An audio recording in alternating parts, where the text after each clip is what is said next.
berjaga-jagalah senantiasa sambil berdoa. Ini adalah bagian daripada edukasi untuk kita berjaga-jaga. Sambil berdoa, tujuan berdoa apa? Supaya kita menerima hikmat darinya. Menerima hikmat untuk apa? Untuk mengantisipasi, untuk mengetahui kita harus bagaimana menghadapinya, supaya kamu beroleh kekuatan dan diluputkan dari peristiwa yang akan terjadi. Itu firman Tuhan. Supaya kita nanti tahan, tetap setia sampai akhir dan tahan berdiri di hadapan anak manusia. Itu. Jadi ini adalah perjuangan moral, ini adalah perjuangan iman sebenarnya. Seperti yang disampaikan tadi, kita melawan Goliat. Ini bukan Goliat, Pak, kita melawan Firaun, Pak. Kalau Goliat one by one, tapi Firaun ini sistem. Dan iblis bermain dengan sistem. Makanya istilah terstruktur, sistematis dan masif. Bahkan Bung Karno mengatakan perjuangan kami lebih mudah karena melawan penjajah. Musuhnya nampak bedanya.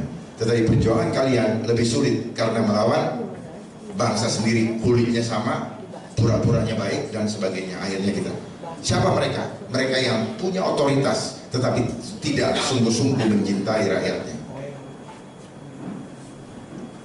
Dan WHO Pandemi Treaty ini sudah punya payung hukum di Indonesia. Belum dimainkan tetapi sudah berlaku, yaitu apa? Undang-Undang Kesehatan Nomor 17 Tahun 2023. Di mana apabila undang-undang ini diberlakukan dan WHO menyatakan pandemi lagi, atau bahkan hanya kejadian luar biasa, atau dibilang ada wabah biasa, maka undang-undang ini langsung berlaku.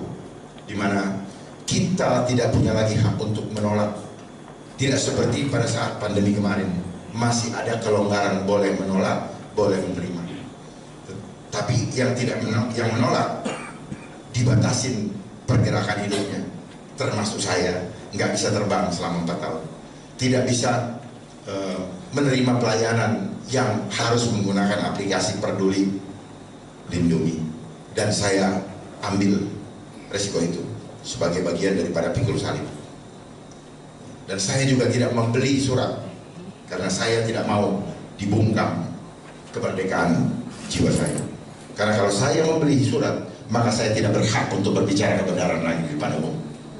Karena apa? Berarti ketika saya berbicara, misalnya saya pergi ke Medan atau ke Manado, saya bisa terbang di masa itu, maka orang akan bertanya, kok bisa terbang? Katanya tidak vaksin misalnya. Berarti saya terbelenggu dengan keadaan tersebut. Makanya saya bertahan. Kenapa? Kita harus menjadi contoh untuk bangsa ini. Ya.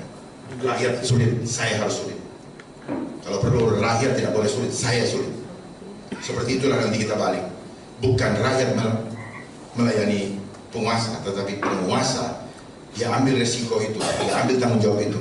Dia harus pusing mikirin rakyatnya, tidak sebaliknya.